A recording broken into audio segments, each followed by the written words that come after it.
ಏನು ಮಾಡೋದು ಮಗ, ಎಲ್ಲೋದ್ರೂ ಕೆಲಸನೇ ಸಿಗ್ತಲ್ಲ, ತಲೆ ಬೇರೆ ಕೆಟ್ಟೋಗ್ತಾ ಇದೆ. ಯಾ okay sir, I will take care of it. ಅಮ್ಮ. ಓ ನನ್ನ ಮಗ ಬಂದ, ನಡಿ ಫ್ರೆಶ್ ಅಪ್ ಆಗಿ ಹೋಗು. ಸರಿ ಅಮ್ಮ. ಏಯ್ ಕೊಡೋ ರಿಮೋಟಲ್ಲಿ.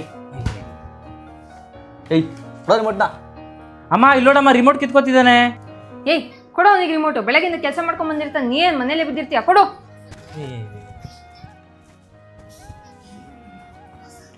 ಸರಿ ತಿನ್ಕೋ. ಮಾ ಅವಾಗಲೇ ಕೇಳಿದ್ಕೆ ಏನು ಇಲ್ಲ ಅಂದಲ್ಲಮ್ಮ. ಇವನ್ ಬೆಳಗಿಂದ ಕೆಲಸ ಮಾಡಿ ಸುಸ್ತಾಗಿರ್ತಾನೆ, ನೀನ್ ಬಿಡು ಮನೇಲೆ ಇರ್ತೀಯಲ್ಲ, ಒಟ್ಟಿಗೆ ಊಟ ಮಾಡುವಂತೆ. ಅಮ್ಮ ರೆಡಿ ಆಗಮ್ಮ, ಆಚೆ ಎಲ್ಲಾದ್ರೂ ಡಿನ್ನರ್ಗೆ ಹೋಗೋಣ. ಅಮ್ಮ ರೆಡಿನಾ? ಲಾಕ್ ಮಾಡಿದ್ದೀನಿ ನೋಡಮ್ಮ. ನೀನೆಲ್ಗೋ ಬರ್ತಿದ್ಯಾ? ಡಿನ್ನರ್ಗೆ ಅಂದಲ್ಲೋ. ನಾನು ಅಮ್ಮನ ಕರೆದಿದ್ದು. ಅಮ್ಮ ನಾನು ಹೋಗ್ಬಿಟ್ಟು ಬರ್ತೀವಿ, ನೀನು ಮನೇಲೇ ಇರೋ, ಪಾರ್ಸಲ್ ತಗೊಬರ್ತೀನಿ. ಹೆಂಗಿದ್ರು ಮನೇಲೆ ಇರ್ತೀಯಲ್ಲ, ವಾಷಿಂಗ್ ಮಿಷಿನ್ ಅಲ್ಲಿ ಬಟ್ಟೆ ಇದೆ, ಚೂರು ಒಣಗ್ಸಾಕ್ಬಿಡು. ಸರಿ ಅಮ್ಮ.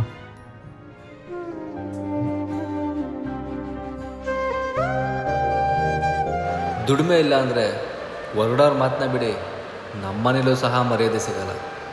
ಯಾವ ಕೆಲಸ ಸಿಗುತ್ತೋ ಅದನ್ನು ಮಾಡ್ಕೊಂಡು ಹೋಗ್ತಾ ಇರಬೇಕು.